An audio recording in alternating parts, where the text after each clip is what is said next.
Black teen, humiliated, on stage, then sings a song that silences the whole school. Sing Elijah, or are you too afraid to embarrass mommy's legacy in front of everyone? The words cut sharper than the winter air outside St. Aldrich Academy's auditorium. Preston Whitmore's voice, laced with smirking cruelty, echoed across the marble-paneled rehearsal hall as dozens of students turned to look at Elijah Carter standing frozen by the piano. A faint chuckle followed, joined by scattered whispers. Elijah could feel their eyes piercing through him, not with curiosity, but hunger. They weren't here to hear him sing. They were here to watch him fail. It was supposed to be just another Thursday, a routine student talent showcase rehearsal. But somehow Elijah's name had ended up on the performance list, a name he never submitted under a song he had never chosen. Original composition, Echoes of Her Light, by Elijah Carter. He recognized the title instantly. It wasn't just any song.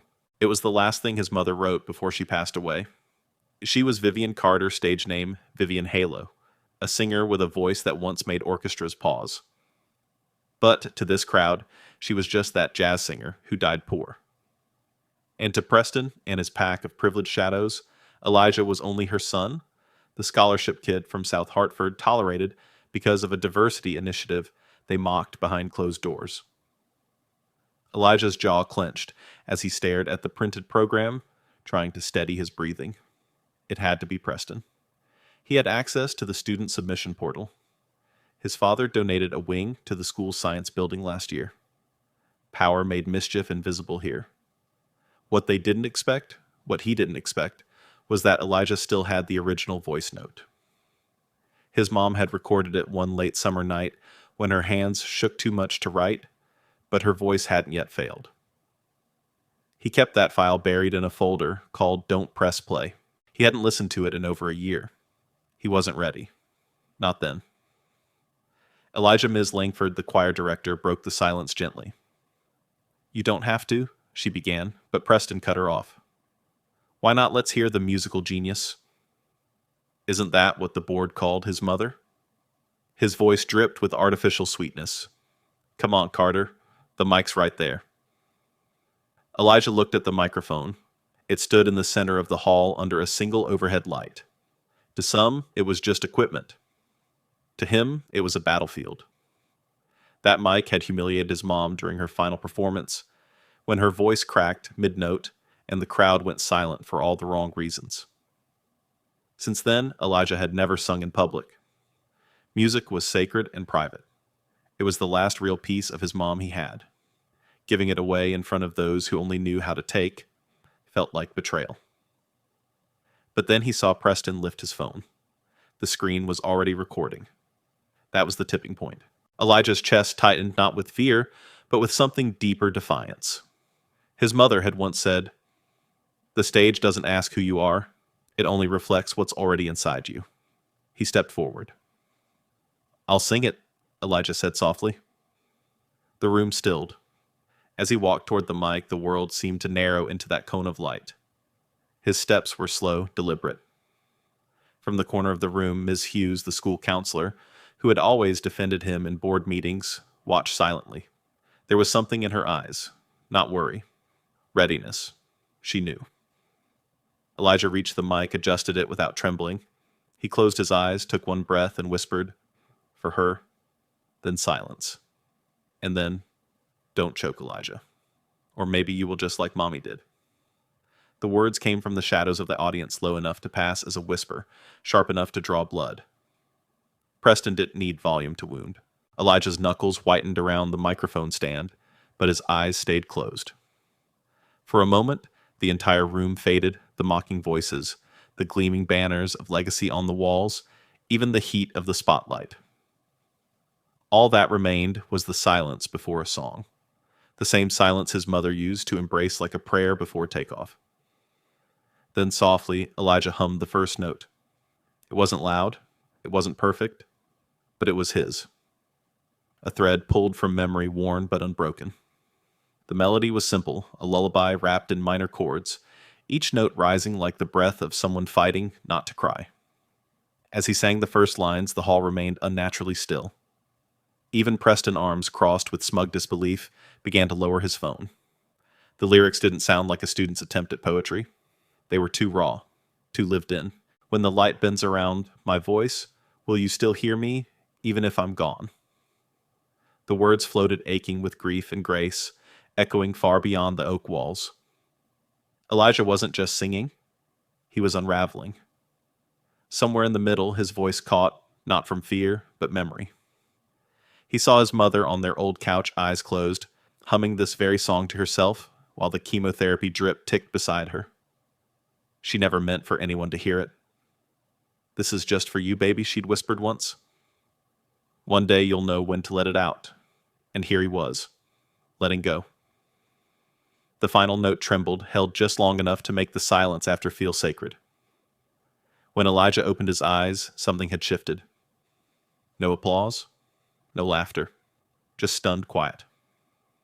A few students exchanged glances, unsure of what they had just witnessed. One girl wiped a tear before catching herself. Even Ms. Langford, who had conducted hundreds of recitals, looked like she had forgotten how to breathe. Elijah stepped back from the mic, shoulders squared. His heart raced not from panic, but release. He didn't need their approval. He had already won something far more dangerous, their attention. But the moment cracked when Preston stood and clapped, slow, deliberate, sarcastic. "Beautiful," he said, voice dripping. "Really touching. Someone call Juilliard." A ripple of forced laughter followed, hesitant and awkward. But it didn't land the same way anymore. Something had changed. The cruelty felt thinner now, hollow. And then an unexpected voice rose from the back. "Where did you learn that song?" It was Headmaster Langford. He stepped forward from the doorway, arms crossed, eyes narrowed, not with disdain, but curiosity. Elijah froze. Langford never attended rehearsals. His presence meant one of two things: trouble, or a decision already made. "That melody," Langford continued, "I've heard it before. Long time ago. Is your mother Vivian Carter?" Whispers erupted. Preston's smirk faltered. Elijah nodded slowly, unsure if this connection was good or dangerous. Langford's face didn't soften. "Dismissed," he said curtly to the room. "Mr. Carter, stay." As students shuffled out, casting backward glances, Preston lingered a beat too long, eyes narrow with something new, not mockery. Threat. Elijah stood alone now, surrounded by silence, facing a man who had the power to erase or elevate everything that had just happened. His pulse thundered as the auditorium doors shut behind the last student, and Langford took a slow step forward. "You should have told us who your mother was. We don't appreciate being blindsided." Headmaster Langford's voice wasn't angry. It was clinical. Cold, like a report being filed instead of a conversation being had. Elijah stood still, the glow from the stage lights now fading into the overhead fluorescence of the empty auditorium. His chest was still rising and falling from the performance, but his mind had already shifted gears. This was the part he feared more than the stage, the aftermath. "I didn't think it mattered," Elijah replied, his voice steady, but guarded. Langford's eyes narrowed. "Everything matters here, Elijah. Especially lineage. Presentation. You chose to perform a song that emotionally destabilized half of the room, tied to a legacy that this school at one point chose not to acknowledge." He began pacing, hands clasped behind his back like a judge deciding a sentence. "Your mother auditioned for our conservatory program in 2003. Rejected. Not for lack of talent, but for misalignment of image." There it was. The coded language. Misalignment. Elijah knew exactly what that meant. His mother had told him stories, quiet ones, about how doors didn't open unless you fit the frame built by others. Her voice was too bold. Her background too messy. Her presence too real. Langford stopped walking. "You forced this school into a position." That performance went viral, already picked up by local music blogs. Our PR office is fielding questions. Parents are asking why the son of Vivian Carter isn't our artistic ambassador. He looked directly at Elijah. "I need to know if this was intentional, a ploy." Elijah flinched at the accusation. "It was a mistake. I didn't sign up. Someone else submitted it to humiliate me. He hesitated, then added, I only sang because I refused to let my mother's music be mocked. Langford's gaze lingered a second longer than comfortable. Then he sighed. Your loyalty is admirable, but misplaced. He turned, picked up a manila folder from the front row seat. We're hosting a regional talent invitational next month. Prestigious guests, alumni trustees, university scouts. I'm putting your name on the program. He handed the folder to Elijah. Same song. No surprises this time. Elijah took the folder, unsure if it was a reward, a test, or a trap. Langford's tone lowered. This is a chance to restore narrative alignment. For both of us. Your mother never got her stage. You will. Elijah wanted to believe him. He wanted to believe that recognition, when finally offered, came without strings. But the weight of those words' narrative alignment echoed louder than applause.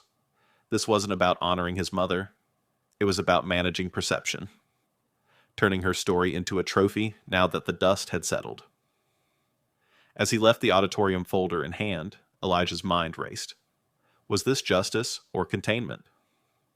On the steps outside, the late autumn wind cut through his jacket. A black luxury car waited by the curb, and leaning against it, arms folded and smirking, was Preston. Congratulations, he said. They really do love a good redemption arc, don't they? He pushed off the car, stepping closer. But just remember, Carter, one wrong note next month, and it all crumbles. Heroed a headline to has-been. Fast. Elijah didn't respond. He didn't need to. Instead, he looked up at the sculpture above the school entrance, a bronze eagle, wings outstretched. It used to intimidate him. Now, it just looked tired, like it had watched too many hollow victories. As Preston walked away, Elijah pulled out his phone. He opened the audio file, the original recording. His mother's voice crackled through the speakers, low and imperfect and beautiful. He pressed play. They don't want your voice, Elijah. They want your story packaged, polished, and safe. Ms. Hughes's voice was low, but it hit harder than any slap. Elijah sat across from her in her cramped office, the walls lined with motivational quotes and dusty trophies from speech competitions no one remembered. It had been 3 days since the auditorium. 3 days since Headmaster Langford handed him the manila folder like a golden ticket, and 3 days since Elijah hadn't slept more than a few hours, wondering if he'd just signed away the one piece of his mother no one had ever taken. I don't understand, he said.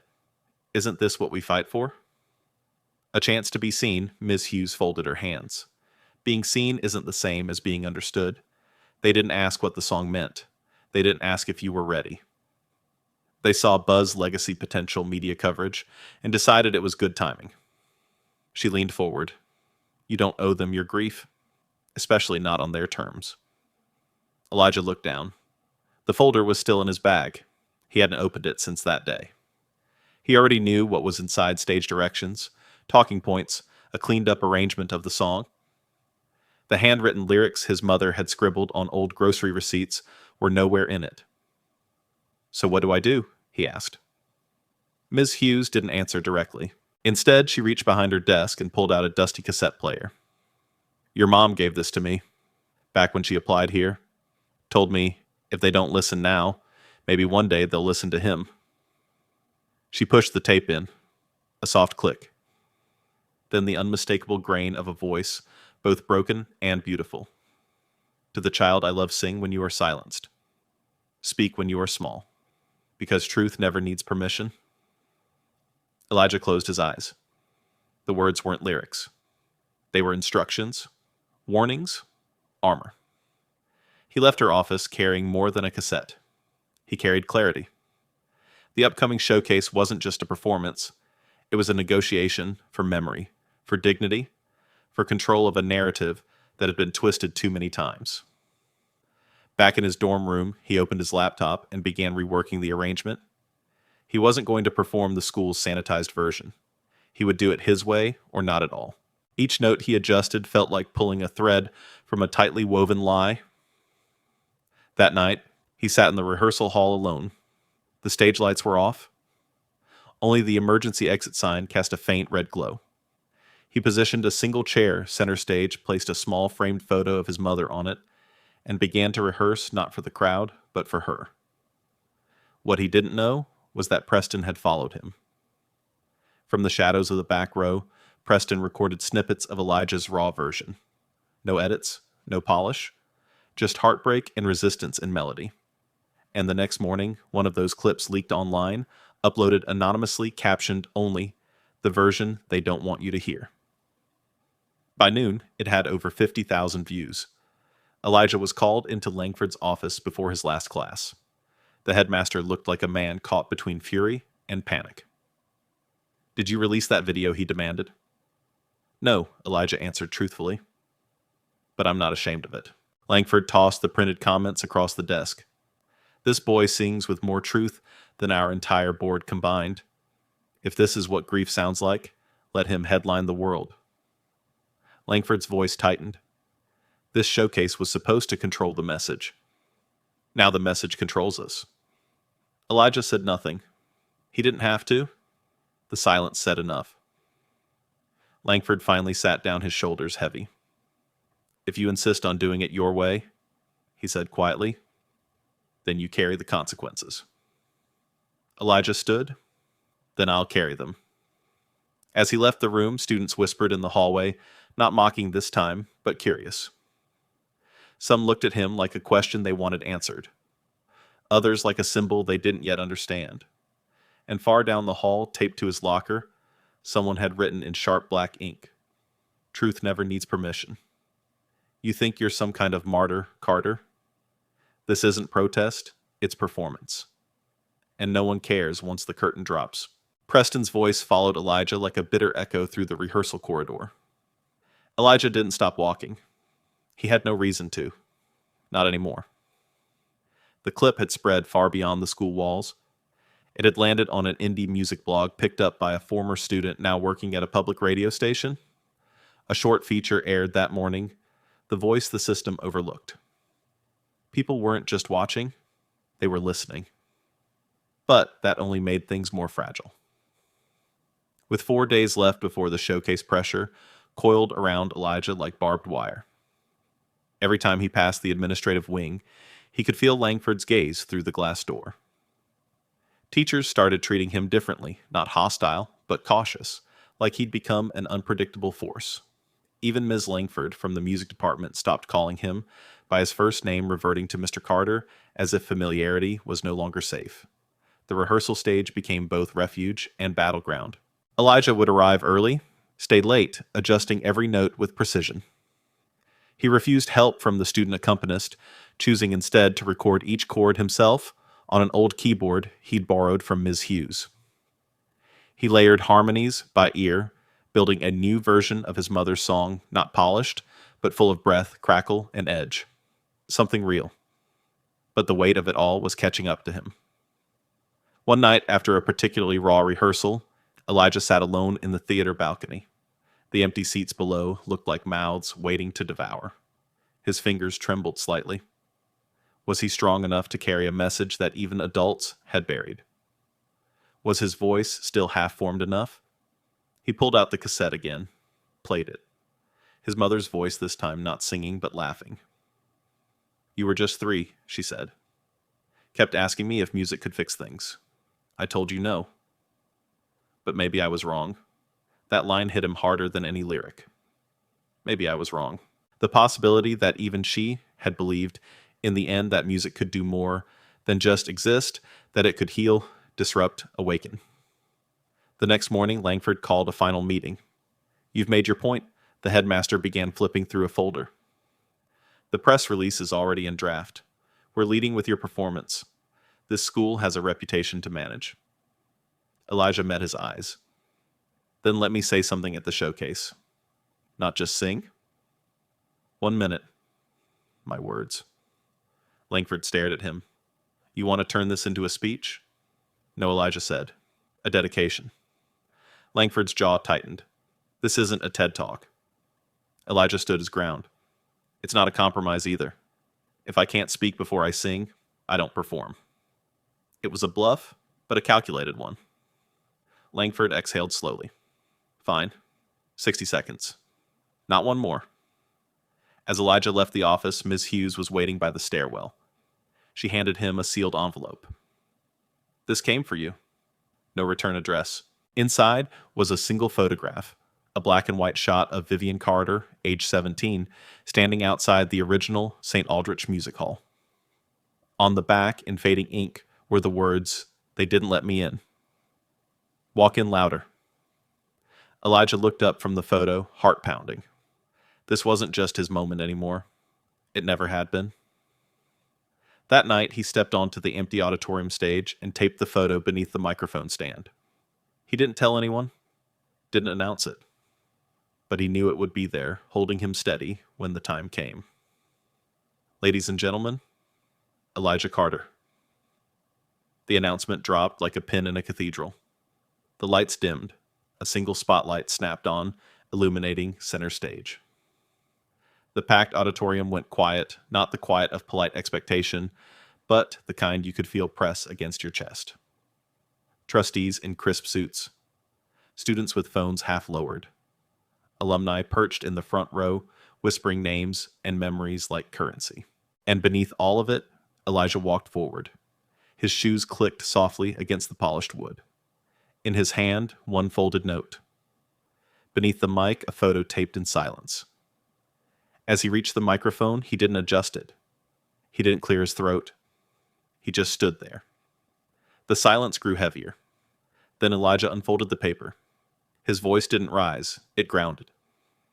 "This song is not about me," he began. "It's about someone who stood outside these very doors and was told she didn't belong. My mother, Vivian Carter.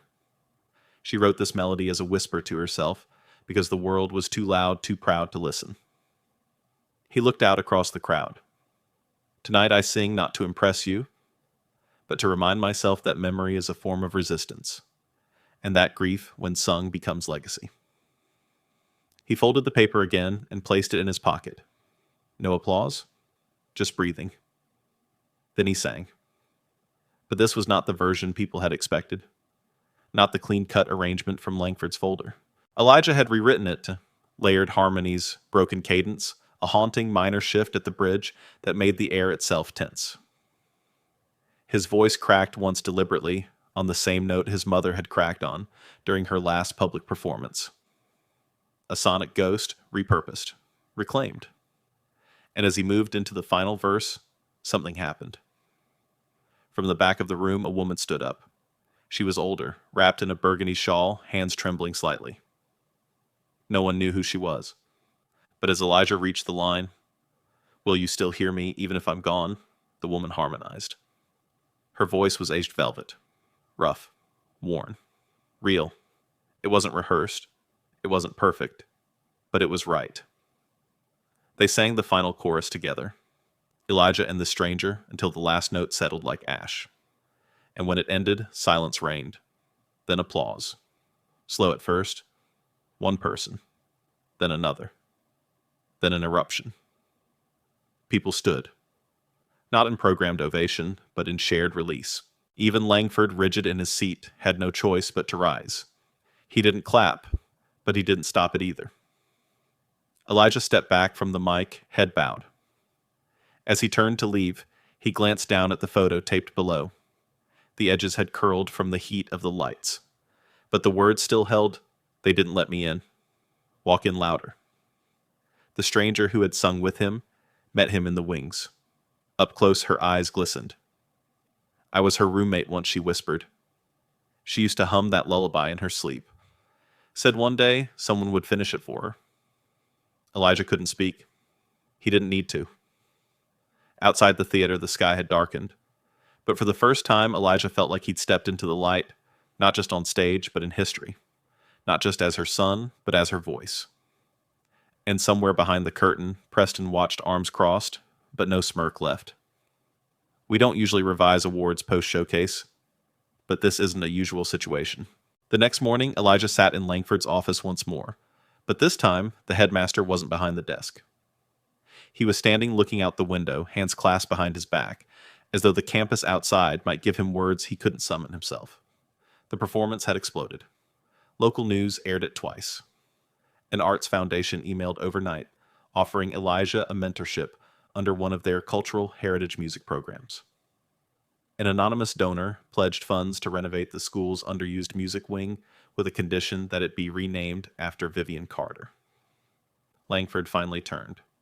They want you to be the keynote performer at the Founders Gala next month, our highest event. University Scouts, the board. He paused. You've changed the conversation. Elijah said nothing. He wasn't here for applause. Langford sat down softer now. I underestimated you. We all did. That was the moment Elijah realized something this man wasn't afraid of being wrong. He was afraid of losing control over the narrative. I didn't do this for the school, Elijah said plainly. And I'm not your redemption story. Langford didn't flinch. He just nodded, almost relieved to hear it spoken out loud. But not everyone took it as gracefully. Later that afternoon, Elijah returned to his dorm to find his door vandalized, not with slurs or threats, but something subtler. The sheet music he'd arranged was torn and taped to the door with a message in red marker. Your voice isn't the only one that matters. He stared at it strangely calm. He wasn't shocked. Change always stirs resentment. But what mattered now was how he responded. Instead of reporting it, Elijah took down the papers, carefully flattened them, and brought them to the music building. He pinned them on the student board with a single sentence below. So sing. Let every voice matter. That night, students began sharing their own songs, short recordings, poetry mixtapes. The board overflowed within hours. What began as retaliation had sparked a movement. Ms. Hughes found him rehearsing quietly in the old recital room. You lit a fuse, she said. I just lit the match, Elijah replied. The silence was already full of fire. But not all flames burned bright. Preston, who hadn't spoken to Elijah since the showcase, approached him during lunch. The cafeteria quieted as he walked over. For a second, Elijah braced for another jab. Instead, Preston handed him a USB drive. What's this? Elijah asked. Preston looked tired. My mother used to sing jazz. Before she died, she recorded one track. I've never played it for anyone. I thought, maybe someone should hear it. Elijah stared at him, trying to reconcile this version of Preston with the boy who once humiliated him. Why me? Because you listened. Preston's voice cracked. And because you made the rest of us listen too. Elijah took the drive, nodding slowly. That night, he played the track. A woman's voice, uncertain but warm, filled his dorm. A lullaby in a different key, but the same ache. Two stories once buried, now heard. The next morning, the school announced a new student-led initiative. The Carter Collective, a space for storytelling through music. Open to all. No auditions, no filters, just truth. And taped beside the announcement board, scrawled in handwriting, no one claimed, let the unheard be unforgettable. This building was once quiet by design. Let it never be quiet again. The words rang out across the newly renamed Vivian Carter Music Hall, etched into a bronze plaque beneath the archway. The Founders Gala had become something entirely different, a celebration not just of talent, but of transformation. Red velvet banners now lined the walls, not with donor names, but with lyrics submitted by students over the last few weeks. Lines of heartbreak, of defiance, of home. Elijah stood backstage in a tailored charcoal suit, the USB drive Preston gave him tucked safely in his pocket. Tonight, he wouldn't sing alone. He had composed something new, a layered medley that blended his mother's lullaby, Preston's mother's recording, and verses from students across the school. A chorus of unseen lives. But before stepping into the light, Elijah paused by the old piano in the wings. He placed the original lyric sheet there, weighted with a single white rose. A silent offering to the beginning. Outside, the audience buzzed with anticipation. Media had arrived. University representatives. Even a regional arts commissioner who whispered to Langford that Elijah's performance might qualify him for national recognition.